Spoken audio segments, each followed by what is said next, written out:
Hey there, golf travel fans. It's Mike Iovino from 2-in-1 Golf, and we're heading down to the North Carolina Sandhills. But we're not going to Pinehurst. We're going to get out of the car a little earlier and stop in Southern Pines. We're going to shine our spotlight on Mid Pines, Southern Pines, and Pine Needles golf courses. The pictures you're about to see are all mine from a little winter getaway. First, a bit about the architect of all three courses, Donald Ross. He was basically the Johnny Appleseed of golf in the United States, having his hand in around 400 golf courses across the country, including Lakeside Park right here in Richmond, Virginia. After growing up in Scotland and apprenticing under old Tom Morris, he made his way to the U.S. and set to work. And of all the places he worked, he loved the Sandhills of North Carolina best. So let's kick it off with Mid Pines Golf Course, faithfully restored in 2013 by Ross whisperer Kyle Franz. Take a classic Ross course, add in a beautiful, on the outside, hotel, and finish it off with a bar and porch that's an absolute vibe, and that's Mid Pines. Exposed sand and native grasses are everywhere in true Ross fashion. The course plays firm and fast, with lots of short grass around all the greens. The course is user-friendly, but it'll smack you if you get caught with your hand in the cookie jar. Do not sleep on the short but uphill par 4 fourth hole, and don't miss the green right. The straightaway 411-yard closing hole captivates you with native area all down the right and a final green framed beautifully by the stately, albeit aging, Inn at Mid Pines. Speaking of the hotel, that's where we stayed on our trip. I know it was a hot spot back in the day. I am a sucker for old hotels, and I would love to see them put some effort into the old girl.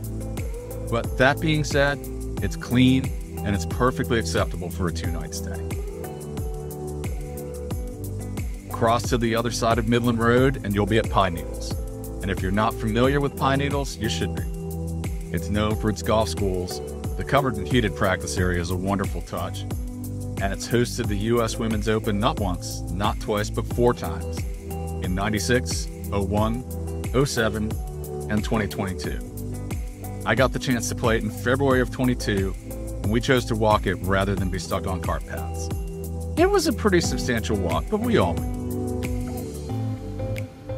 If Mid Pines is intimate, then Pine Needles is grand. Larger in scale, with room to play, and changes in elevation to hold your interest.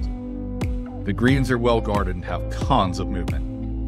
You don't need to be the world's straightest driver to shoot a decent score, but your irons will need to be on point.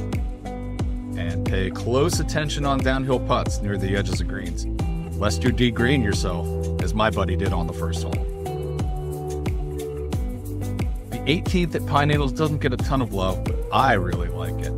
I'm a big fan of downhill finishing holes. Maybe it's just me, but it feels like Donald is helping you get home after a long day. Now let's talk about Southern Pines golf. If Mid Pines is stately and Pine Needles is grand, then Southern Pines is a work of art. And specifically, it's like playing golf in a surrealist painting, with green edges that just seem to melt away. At times I felt like Donald got an assist from Dolly. If the persistence of memory were a golf course, it would be Southern Pines, even though SPGC predates the painting by a couple of decades. The course is wild and extremely rugged, and there's no better example of this than the par 3-7. It plays over a sandy bowl, and your best bet is to simply hit a solid shot. And when you don't, just laugh at the vicious ejection you're going to be facing. The 18th reached short on the card at 340 yards, but it punches well above its weight with a severely bunkered, elevated green. It's a pretty straightforward approach from the fairway, but miss your tee shot to the right, and you feel like you need to hit an iron into the clubhouse and stop it in the cash register drawer. If you're playing golf in the North Carolina Sandhills, it's easy to default to Pinehurst, and no one's going to fault you for it. But do yourself a favor and stop a little sooner in Southern Pines. Believe me, you'll be glad you did. Thanks for joining us on this trip. Be sure to like this video, subscribe to our channel, and let us know what you think in the comments.